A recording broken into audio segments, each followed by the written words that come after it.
professionalism. I asked Mr. Barr directly, do you think, Bob, Mr. Mueller's on a witch hunt? He said no. Do you think he would be fair to the president and the country as a whole? He said yes. And do you see any reason for Mr. Mueller's investigation to be stopped? He said no. Do you see any reason for a termination based on cause? He said no. Are you committed to making sure Mr. Mueller can finish his job? Yes. When the report's handed over to you, what do you intend to do with it? I go through the process of what I can share with the Congress and the public, erring on the side of transparency. The memo, that was his opinion about the slippery slope of obstruction of justice charges against a president who wants to terminate a political appointee. He's got to believe that that is a dangerous precedent to set, and his memo was shared with other people. He wanted their input, and we're going to share with the committee all the folks that Mr. Barr talked to and shared the memo with, and he will give you an explanation of the committee as to why he wrote it. He feels like that this is a moment for the country. We need to think this thing through in terms of the discretion of the president to fire a political appointee. He believes that's a slippery slope, and I share that view. Questions? Rod Rosenstein, any reaction? Yeah, I'm glad you mentioned that. He has a high opinion of Rod. They talked. Mr. Rosenstein mentioned to him when they first met, I think, that 2 years would probably be enough. He has got some ideas of a deputy. I told him, pick somebody you're comfortable with, the president can approve, and I trust his judgment to find a worthy successor to Mr. Rosenstein. Do you have any concerns about Rosenstein leaving the department? No. Will you investigate surveillance of these allegations, including those involving Deputy Attorney General Rosenstein? Yeah, I told him I want to give him a deep dive on the FISA warrant problem as I see it, get him to comment about when a counterintelligence investigation turns into a criminal investigation. But we'll talk about that. That's a concern.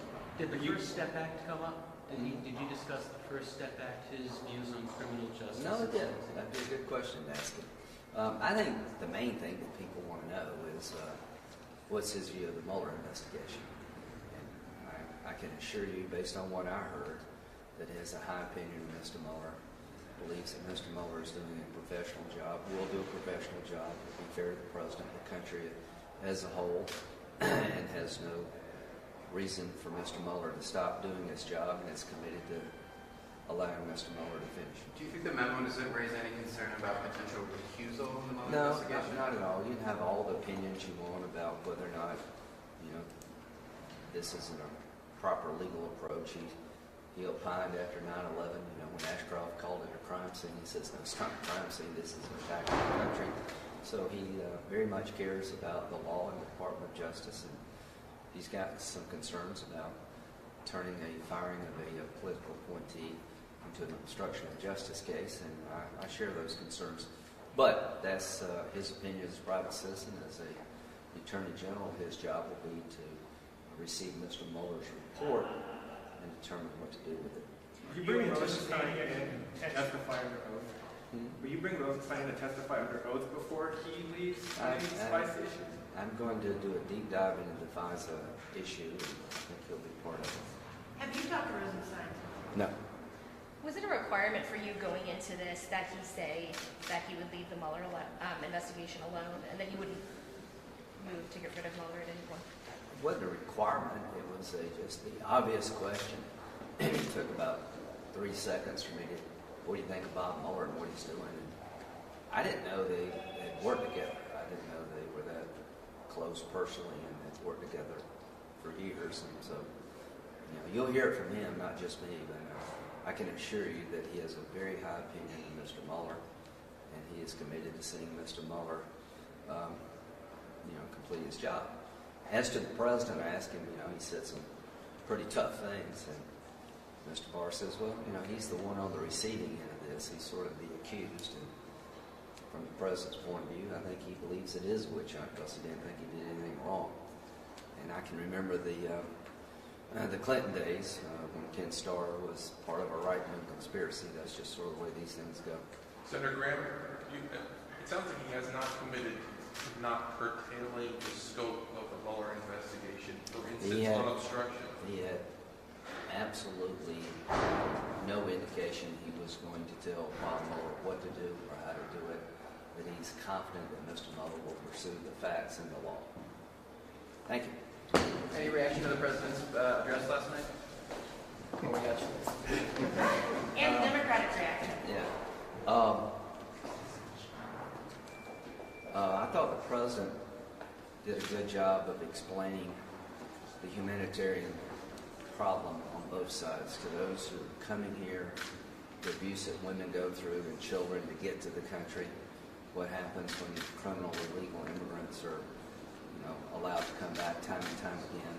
I thought it was a pretty persuasive case that we need to secure a border, and we need to realize that illegal immigration is a human tragedy in multiple levels. To my Democratic colleagues, I don't believe you're going to get much traction that the president is manufacturing a crisis, because all of you, including me, have voted for billions of dollars to secure the border, very much like the president's proposing. And if it really wasn't a problem, why did we vote for $42 billion to secure the border in 2013 and $25 billion last February? So I think the whole idea that it's manufactured is a dangerous road for them to go down, because the people have lost loved ones. It'd be a pretty hard sell. Senator Graham, you had said that declaring a national emergency was not necessarily the best idea. Yeah. Do you also plan on introducing your own plan to try to bridge the gap here? Yeah, I think what will happen today maybe is I'm going to meet with some senators. I've had a couple phone calls with Democrats this morning. There's a deal to be had. It's always been there. I think I've been boring off about a month of how this movie ends. It's got to be wall plus something else. Democrats are not going to give the president $5.7 billion for border security unless they have something that they want to. I think there's a deal to be had if you put TPS reform on the table. For about 400,000 people that are going to lose their legal status, and they've been here for decades, and they came here legally. A lot of us would like to make sure that doesn't happen to these people, because they literally have no country to go back to. The DACA population, on average, came here at the age of 6. You told them to go back home, they'd go to the house they were raised in. So I think putting those two things together with a reasonable border security package will work. The $800 million for humanitarian aid is necessary. Democrats want some border security measures that I support. But we do need money for a barrier, and I guess it's going to be steel, not concrete.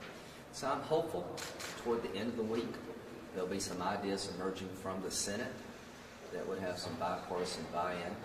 But here's what the Democrats are going to ask. This is a good question. Will the president sign it?